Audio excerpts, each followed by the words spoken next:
hardest working, busiest person is female Ford here. You're here. We feel so honored.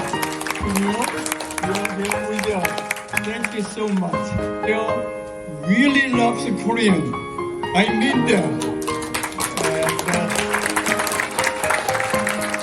When I first ran to become MPP, I was Toronto City Councilor at the time. I asked nothing.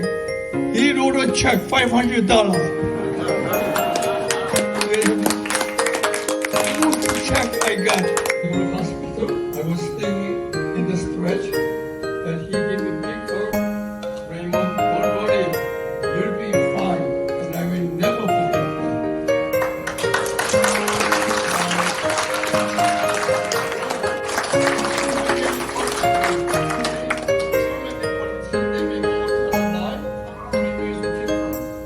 If a premier can keep his promise, if he didn't take action, I don't.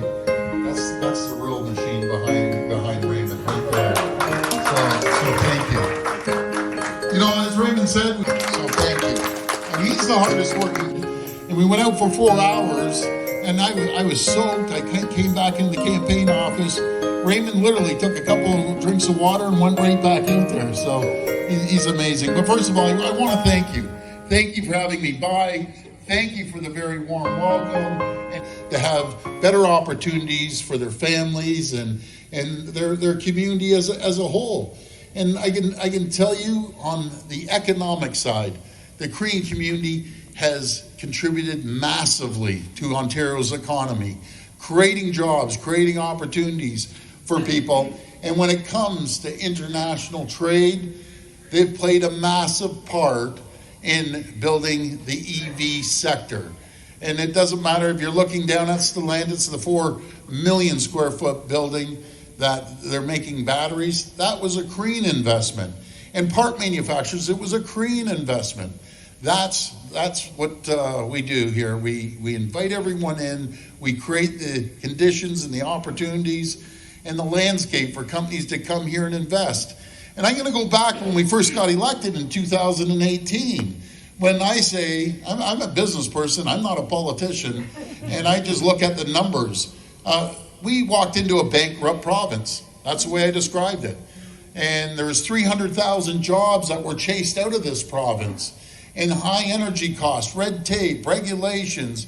They didn't create the environment for companies to invest. They were leaving by the droves. Let's move forward over 6 years now since we've been in office. That is because we've cut the cost. They're looking at Ontario. Since we've been in office, we've seen $70 billion with a B, $70 billion in manufacturing the cars or manufacturing the batteries.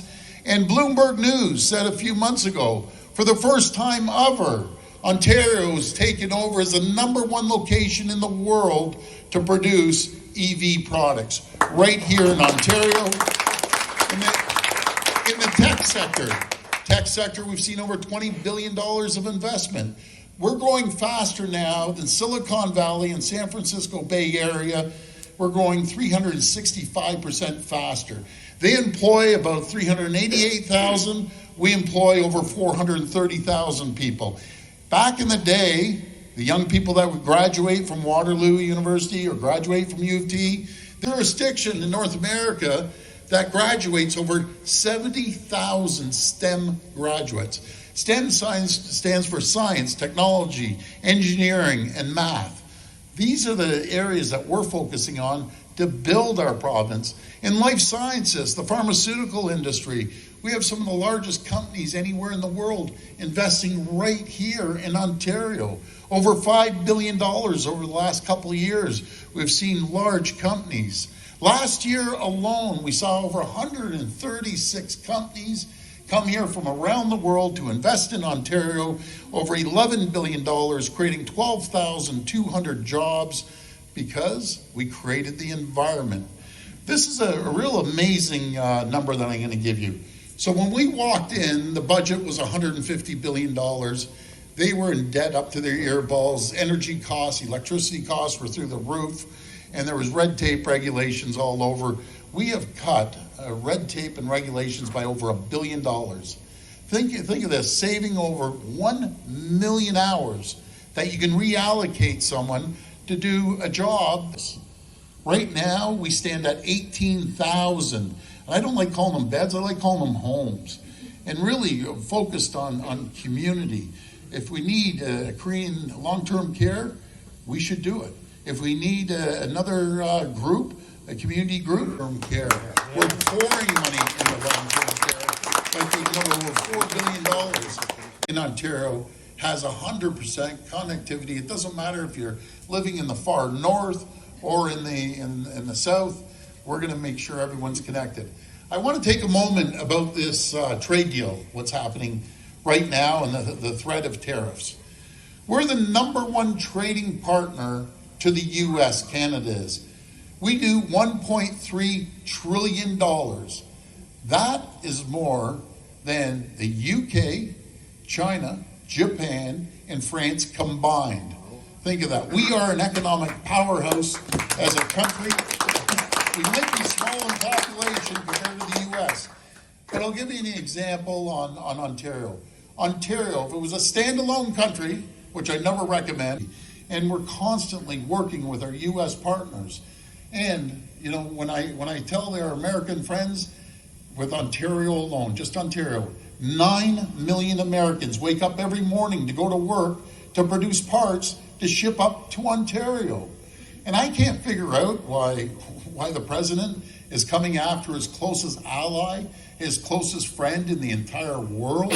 I don't know if it's a real threat, if it's not a threat, if he's just, going on, but we're going to find out. But we aren't going to sit back as they try to attack sometimes, but I promise you I'll get back to you. Thank you, and God bless the Korean community, and God bless the people of Ontario. Thank you so much. Thank you very much. Okay, I'm sure you're going to get elected. I've been in politics over 33 years. I was city councilor, also MPP, now I'm minister. I have met federal MPs, prime minister, and the conservative leader. They sent somebody asking me to run. As a federal PC, I say I'm not interested. Why I am saying this? Donald Trump got elected. He'll be new president USA. We need a strong leader in Canada. And I asked the Premier, you should run to become Prime Minister. And the party can learn from Ford on how to handle tariff threat. And I was so impressed, I printed over 100. Every member, please take it. And even though Premier, he doesn't want to commit, we have to urge him to run. Canada needs good prime minister like a Ford. If you agree, can. 실업 사상 처음으로 제일 많은 political donation이 왔습니다. 105명이 참가하셨습니다. 이거 최고입니다. 감사합니다. Thank you for giving us beverage alcohol in convenience store. This is what your election promised to Korean people, and you kept the promise. I thank you very much. Thank you. For that, I have a plaque for you in appreciation, dear Premier Ford. On behalf of Ontario Korean Businessmen Association, I'd like to extend our heartfelt gratitude to you and your unwavering commitment supporting business community in Ontario. Thank you. Thank you. Also, just a couple more things. This I must do as a duty of president verification. So this has to be corrected. Also, beer and wine. Thank you for that. However, there are some policies and some of the restrictions that we have, such as getting support from manufacturer with the equipment and advertising through the association, which will be greatly appreciated. I'm sure you all know that already. Also, I'd like to thank Minister Cho. Minister Cho's 88 years old. 40 years ago, my dad calls myself and my brother Rob, which we miss him. He was a champion for the people. And he said, we're going on a trip.